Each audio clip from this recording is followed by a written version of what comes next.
mengerjakan skripsinya, apakah pada pagi hari ini skripsi yang direncanakan oleh Mbak Anggun Fambudi bisa diterima untuk lanjut ke tahap selanjutnya atau harus merubah judul dan proposal kembali. Saya pribadi mohon maaf kemarin tidak bisa melaksanakan ujian yang sesuai jadwal dikarenakan terkendala sinyal. Maklum,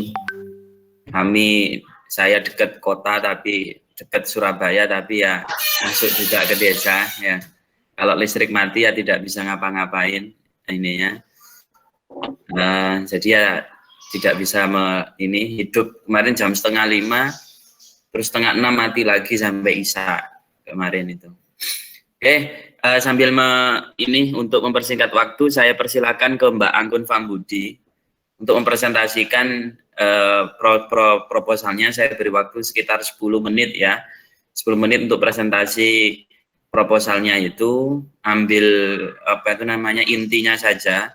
Jadi akar masalah yang ingin Mbak Anggun Fambudi itu lakukan. Jadi apa sih masalah utamanya itu apa kok ingin mengambil judul ini? Selanjutnya langsung ke metodologi penelitian ya. Jadi tidak perlu membahas kajian pustakanya. Jadi langsung aja latar belakang masalah utamanya itu apa, terus kemudian metodologinya itu bagaimana. Terus di metodologi itu kan banyak ya. Jadi apa metodenya, terus bagaimana teknik pengumpulan datanya, analisisnya bagaimana. Mohon nanti dipresentasikan. Terima kasih. Saya persilakan ke Mbak Anggun Fambudi untuk mempresentasikan proposalnya.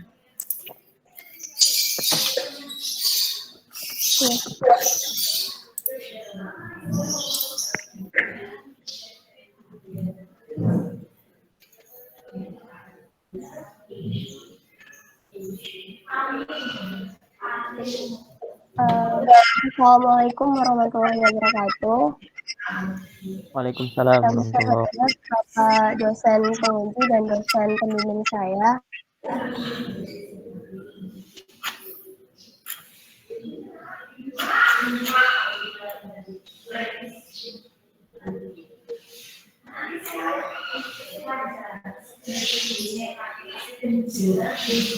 Penelitian saya yaitu dengan judul Pemberdayaan Wanita pada Program Koperasi Wanita Al-Hikmah dalam Perspektif Mahasiswa Syariah.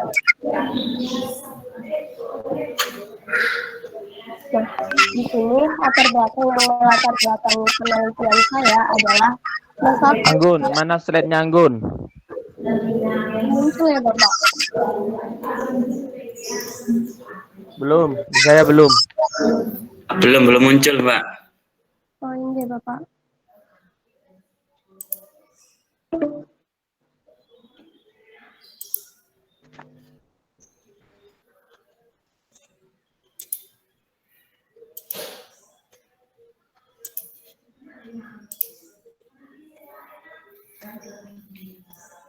Sudah muncul Bapak. Ya.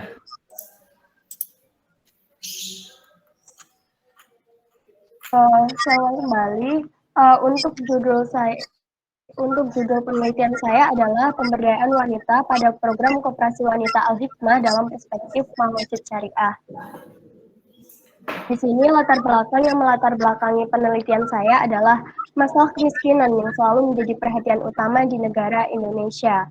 Nah, kondisi kemiskinan ini tentunya lambat laun akan mengalami peningkatan. Nah, masalah kemiskinan ini bukan hanya masalah terkait kesejahteraan, bukan hanya kerentanan ketidakberdayaan, tetapi juga tertutupnya akses pada peluang kerja. Dan penduduk Indonesia pada bulan Maret 2020 mencapai 26,40 juta orang.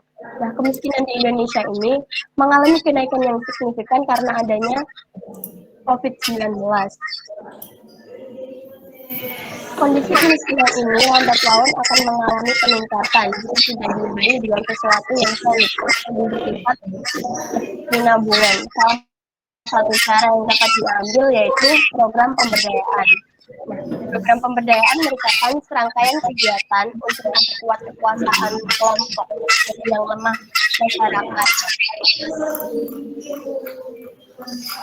Wanita adalah mitra kerja pria dalam membantu memaknai diri sesempurna mungkin seperti sabda oleh Wasallam, Inna nisa'u syaqaiqu rijali. Kaum wanita adalah saudara kandung pria, diriwayatkan hadis riwayat Ahmad, Abu Daud, dan At-Tirmidzi. Selain menjalankan kodrat sebagai wanita, perempuan juga memiliki peran penting dalam membantu meningkatkan perekonomian bagi keluarganya. Di sini ada kondisi umum wanita di Indonesia, yaitu yang pertama ada kesulitan akses pasar tenaga kerja, dan yang kedua wanita yang memasuki pasar tenaga kerja jauh lebih kecil wanita yang mencoba memasuki pasar tenaga untuk memperoleh pekerjaan dibanding dengan laki-laki.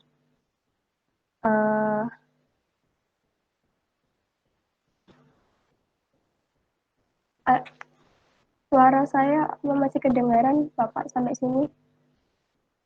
Masih. Baik, Bapak.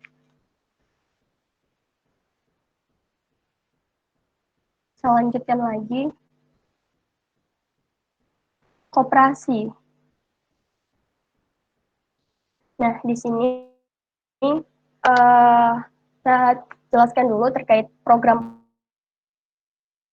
pemberdayaan wanita. Dan dari program pemberdayaan wanita adalah kesetaraan peran dari wanita dan pria, dan juga sebagai akses kontrol antara wanita dan pria pada semua bidang. Soalnya terkait koperasi. Koperasi merupakan salah satu lembaga yang memiliki peran penting dalam membantu meningkatkan perekonomian masyarakat. Terutama masyarakat ini memiliki prinsip mensejahterakan anggota secara menyeluruh. Mulai kegiatan-kegiatan yang ada di dalamnya. Perkembangan koperasi juga akan mempengaruhi perkembangan perekonomian masyarakat. Perkembangan koperasi syariah di Indonesia sangat pesat, yakni salah satu koperasi syariah yang ada di Indonesia ini adalah Koperasi Wanita Al-Hikmah. Nah, Koperasi Wanita Al-Hikmah ini merupakan koperasi yang terfokus pada pemberdayaan wanita. Di sini disebutkan program-program dari Koperasi Wanita Al-Hikmah, yaitu yang pertama ada simpan pinjam tanpa bunga untuk bantuan modal dan pelatihan usaha, kajian muslimah dan silaturahmi anggota serta rekreasi. Dalam pemberdayaan wanita ini teridentifikasi dalam hasil observasi yang dibuat di awal yang dilakukan oleh peneliti menyebutkan bahwa yang didapat diketahui untuk menunjang penelitian ini disebutkan bahwa hal yang menarik dari penelitian ini yang pertama, koperasi kecil tetapi memiliki anggota yang sangat banyak, yaitu 108 anggota, dan mayoritas adalah ibu-ibu rumah tangga. Yang kedua, yaitu koperasi ini terfokus pada pemberdayaan wanita ya, yang sudah berjalan cukup lama, sekitar 2 tahun, dan memiliki hasil yang baik terhadap perubahan ekonomi masyarakat di sekitar. Maka dari itu, Koperasi Wanita Al-Hikmah sangat menarik untuk diteliti dan perlu diperjelas untuk penelitian yang berkelanjutan sehingga melakukan penelitian. Selanjutnya adalah teori Mahosid Syariah. Teori Mahosid Syariah yaitu sebagai dasar untuk analisis program pemberdayaan wanita yang ada di koperasi tersebut. Mahosid Syariah adalah maksud Allah selaku pembuat syariah untuk memberikan kemaslahatan kepada manusia.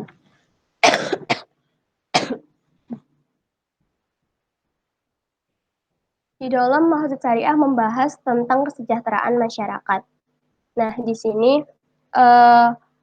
kesejahteraan masyarakat itu dilihat dari 5 indikator. Yang pertama, menjaga agama, menjaga jiwa, dan menjaga keturunan, serta menjaga harta.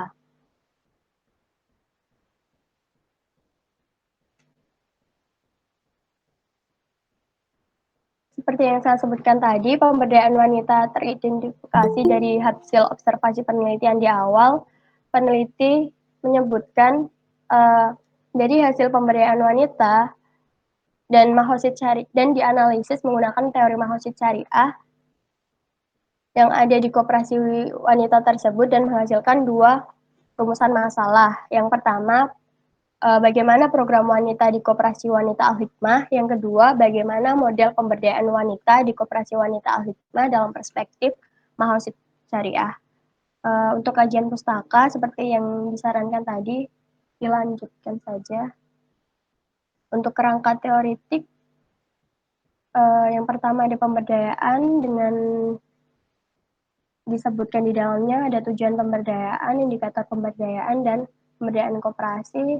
Yang kedua tentang makosid syariah, dan yang ketiga dan di dalamnya makosid syariah ada macam-macam makosid syariah, pengertian makosid syariah, dan lain sebagainya. Untuk metode penelitian,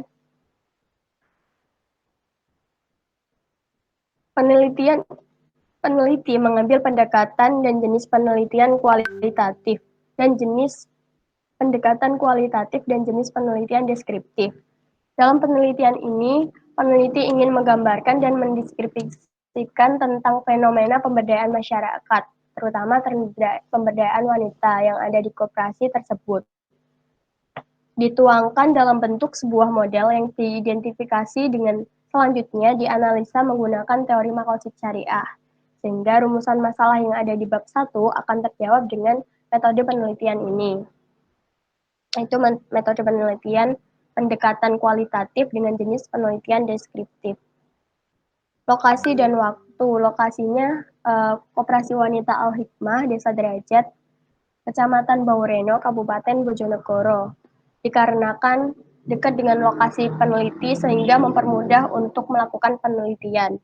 Jangka waktu penelitian yaitu 2 bulan.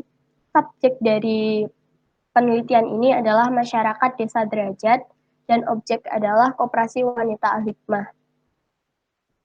Sumber data. Yang pertama ada sumber data primer yaitu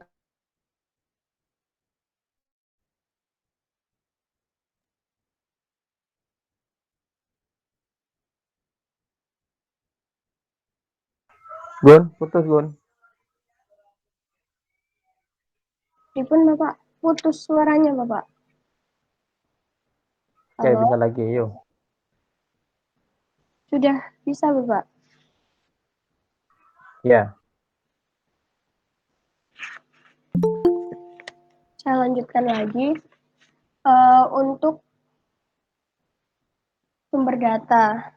Sumber data yang pertama ada dari primer, yaitu wawancara langsung dengan objek yang akan diteliti, yaitu para anggota dari Koperasi Wanita Al-Hikmah. Yang kedua ada sumber sekunder, yaitu dari literatur, buku, dan lain sebagainya. Untuk teknik pengumpulan data, untuk yang metode analisis data yaitu yang pertama ada editing, yaitu memeriksa kembali hasil dari observasi. Yang kedua adalah organizing atau penyusunan kembali data. Yang ketiga adalah penemuan hasil, yaitu sebuah jawaban dari rumusan masalah tersebut. Yang ketiga, yang selanjutnya ada teknik pengumpulan yaitu teknik wawancara. Untuk penelitian ini, kenapa menggunakan semi terstruktur? Karena di semi terstruktur terkesan ada persiapan, yakni sebelumnya sudah membuat daftar pertanyaan dan diwawancara langsung. Setelah itu peneliti juga bisa melakukan pertanyaan di luar struktur pertanyaan untuk memperoleh jawaban yang nantinya dibutuhkan untuk penelitian. Yang terakhir ada metode analisis data. Yang pertama ada reduksi data, yaitu membuang data yang tidak perlu. Yang pertama ada reduksi data.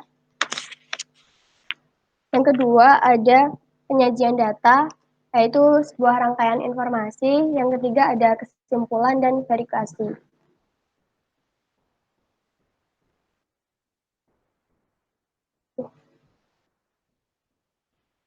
Halo, Assalamualaikum Bapak. Apa masih kedengeran? Ya, terus. Mungkin ini yang bisa saya sampaikan. Kurang lebihnya mohon masukannya dan terima kasih atas waktunya. Wassalamualaikum warahmatullahi wabarakatuh.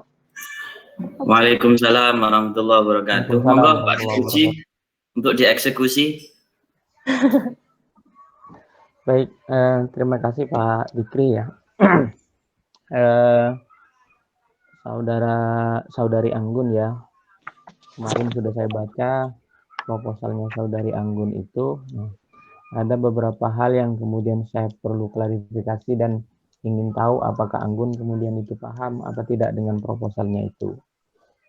Yang pertama, saya yang perlu klarifikasi adalah berkaitan dengan alasan pemilihan judul ya. Saya tahu bahwa yang namanya Kopwan, Koperasi Wanita itu banyak Gun. Di Bangkalan juga banyak. Ada beberapa lah Kopwan itu. Mungkin Pak Dikri juga tahu bahwa Kopwan itu banyak ya, bahkan disupport oleh gubernur ya. Jadi setiap tahun kalau tidak salah kemudian ada bantuan untuk Kopwan itu.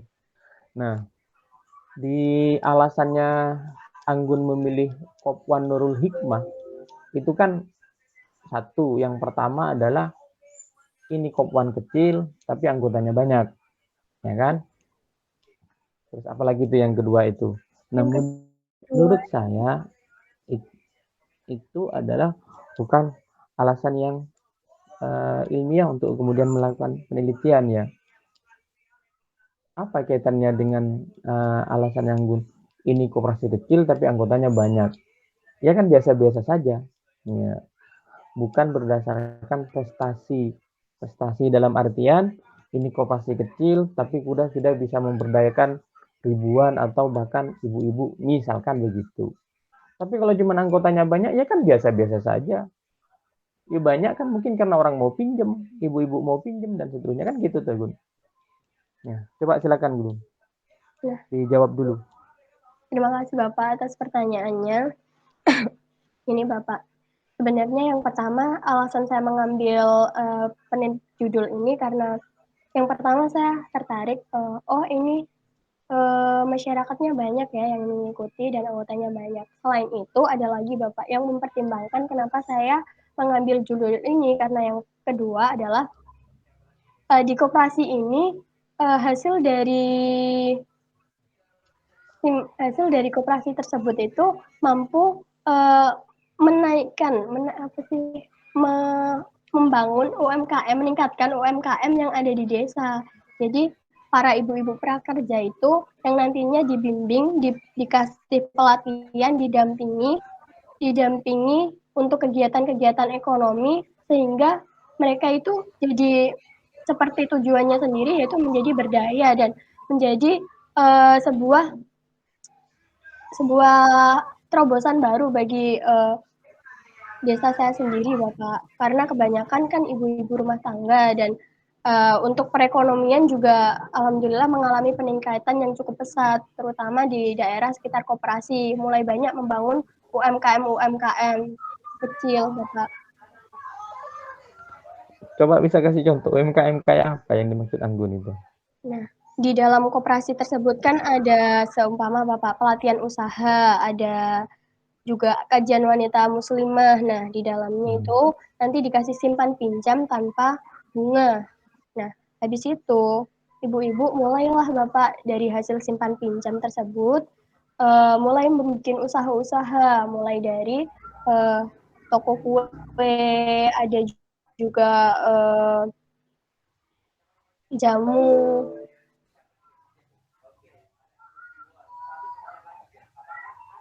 ada juga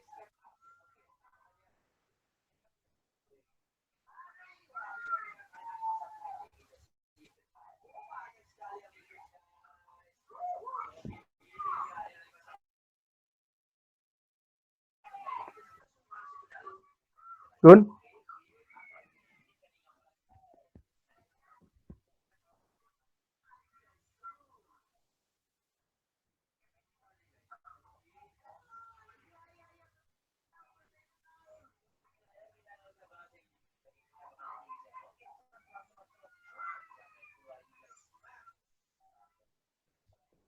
Gun? Yunita? Aku. Nggih, Bapak. Loh, mana Anggun kok sudah keluar itu? Loh, keluar Anggun. Mungkin jaringannya, Bapak. Nggak kumpul Saya sama hubungi, Pak. Yunita? Enggak, Itu Anggun ada pulang, suaranya Bapak. itu, Pak. Semalam.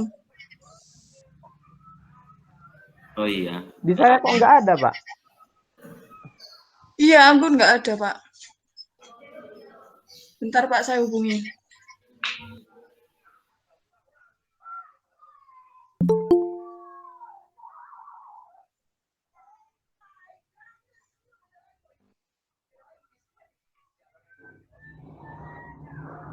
Mohon maaf Bapak, keluar sendiri. Oke, lanjut, Gun. Saya lanjutkan lagi ya Bapak. Ya. Untuk koperasi wanita tersebut bisa meningkatkan perekonomian masyarakat setempat gitu Bapak.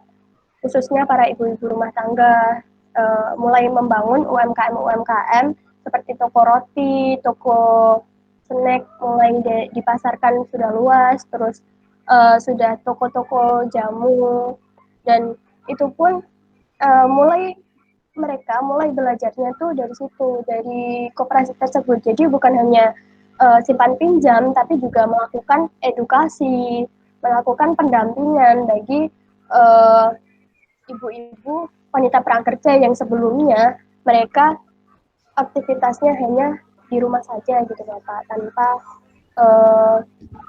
tanpa ada aktivitas lain, dan dari sini mereka itu bisa membantu meningkatkan perekonomian bagi keluarganya. Oke. Berarti kalau yang saya tangkap dari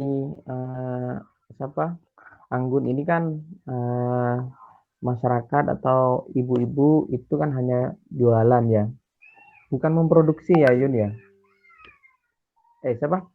Anggun. Kalau cuma jualan roti atau buku toko jamu, itu jualan atau produksi? Produksi sekaligus jualan Bapak. Produksi. Oke. Baik, yang selanjutnya saya perlu klarifikasi lagi.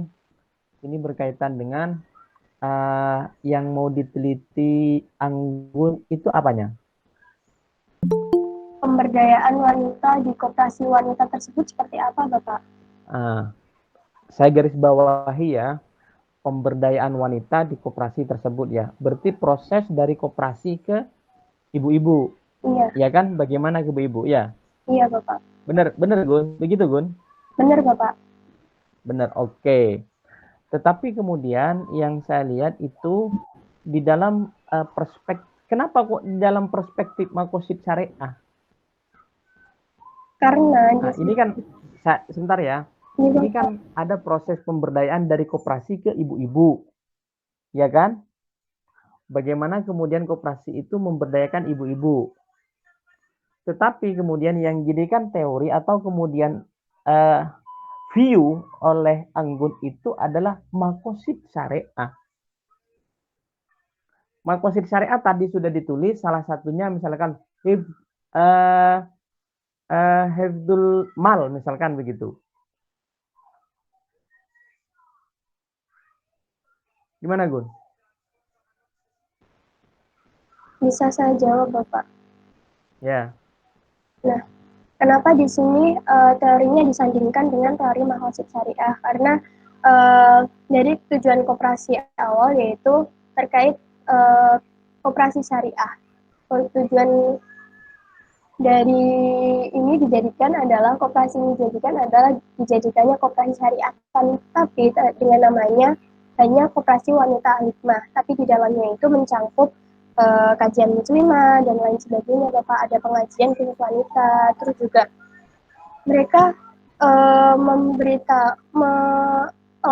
melatih para UMKM itu dengan apa ya, ada unsur di mana ini nggak boleh riba atau keuntungannya ini harus sepadan ya gini Bapak. Maka dari itu penelitian saya ini eh, apa namanya, dari pemberdayaan koperasi ini, saya ingin mengetahui pemberdayaan di koperasi ini seperti apa Bapak, apa sesuai apa enggak sih sama teori mahasiswa syariah, di mana di dalamnya ada menjaga agama, menjaga akal, menjaga jiwa, menjaga keturunan, dan menjaga harta. Kalaupun nanti ada seumpama ada yang menyimpang, kan nanti tidak sesuai sama mahasiswa syariah. Jadi cakupannya itu mencakup juga UMKM-nya itu sesuai apa enggak sih Bapak sama makosid syariah. Kalau nggak sesuai, jadi operasi ini pemberdayaannya kurang gitu Bapak. Kan sesuai di awal, sesuai dari pelatihan-pelatihan di awal itu sudah ditekankan bahwasanya dari koperasi simpan pinjamnya aja itu tanpa bunga, dan mereka tidak mau sama sekali yang perbuatannya itu bersifat mudorot atau merugikan orang lain. Gitu Bapak. Oke ya, nanti coba didiskusikan sama Pak Zikri. Jadi bayangan saya tadi itu ketika kemudian Anggun melihat dari latar belakangnya itu adalah bukan pendekatan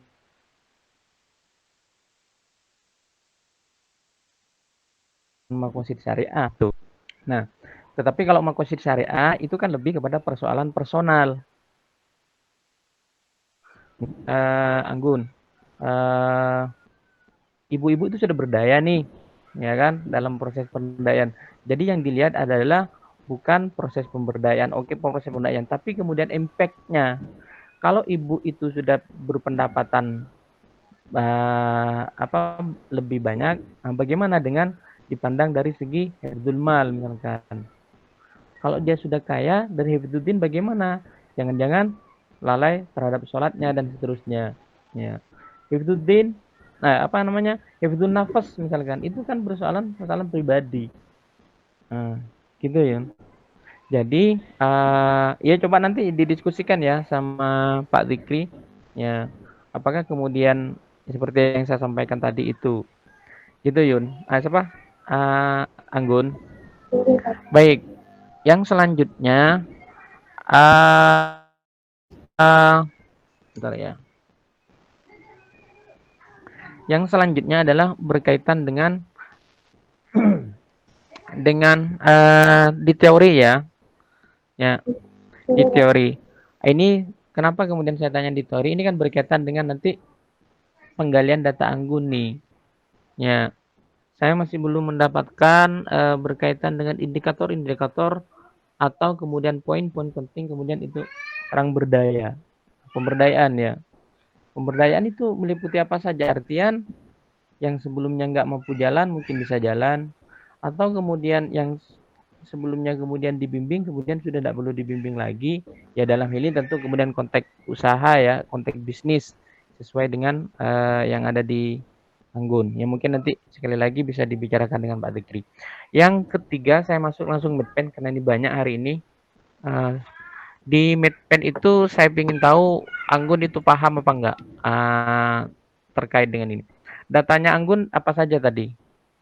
Metode pengumpulan datanya wawancara kan ya? Iya Bapak, Dokumentasi. wawancara semi terstruktur. Oke, wawancara semi terstruktur terus dokumentasi. Dokumentasi. Oke, setelah Anggun mendapatkan wawancara, dapat mendapatkan data itu, wawancaranya sudah dapat nih, dokumentasinya sudah dapat, nah, seterusnya ya. Terus diapain sama Anggun? Di pengumpulan data Bapak, metode editing data, memeriksa kembali. Kenapa? Editing data Diperiksa Bapak. kembali. Iya. Bagaimana kamu memeriksa datanya itu? Memeriksa kembali data apa yang seperti kelengkapan datanya itu Bapak. Sudah lengkap apa belum sih ini datanya, kalau belum. Terus kejelasan maknanya, terus. Oke, sebentar. Kalau datanya tidak lengkap nih, Anggun wawancara dengan Sayu. Tapi kemudian ada yang kurang nih, apa yang dilakukan oleh Anggun? Wawancara kembali Bapak. Mungkin kan Wawancara dari kembali, oke. berapa Terus, anggota, Mm-mm. terus nambah lagi gitu Bapak, 2 anggota lagi jadi 10. Oke, terus setelah itu, Terus organizing Bapak, penyusunan data yang sudah siap tadi, yang sudah di-editing, terus habis itu direncanakan rumusan masalah yang sistematis, dipaparkan gitu Bapak. itu ngambil di bukunya siapa itu, Anggun itu? Teori itu. Teorinya ngambil di Kolitner Buko Bapak, Abu Ahmad sama Abu Ahmadi, metode penelitian. Itu pendekatan kuantitatif atau kualitatif yang Anggun tulis itu? Yang ini yang editingnya Bapak, yang pendekatannya. Bukan. Jadi kan ada beberapa cara kalau pendekatan kualitatif, kuantitatif itu kan beda-beda itu. Iya Bapak. Oke, nanti cek lagi ya, itu ya, nanti berkaitan dengan itu ya. Iya Bapak. Ya. Nah, Anggun bisa juga, kalau saya kan biasanya sarankan ke bukunya Sugiono.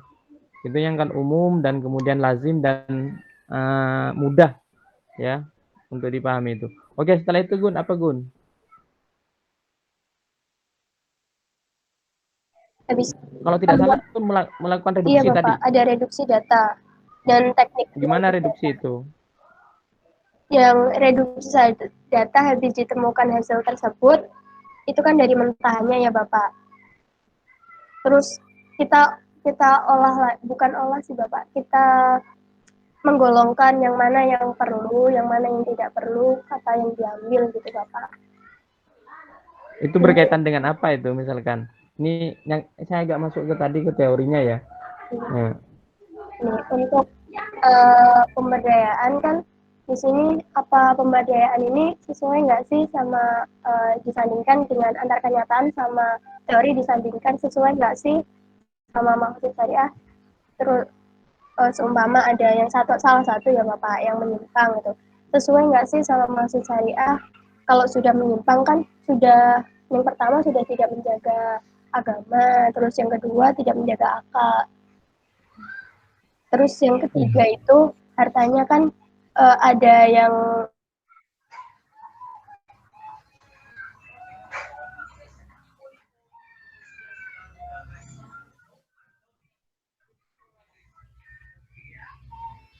halo Gun. Mungkin itu aja dulu Pak Dikri. Anggun ini terganda jaringan mungkin. Saya kembalikan ke Pak Dikri ini. Ya, terima kasih atas saran dan kritikan dari Pak Daruji untuk penyempurnaan dari proposal dari Mbak Anggun. Selanjutnya langsung lanjut, Pak Daruji. Oke, monggo.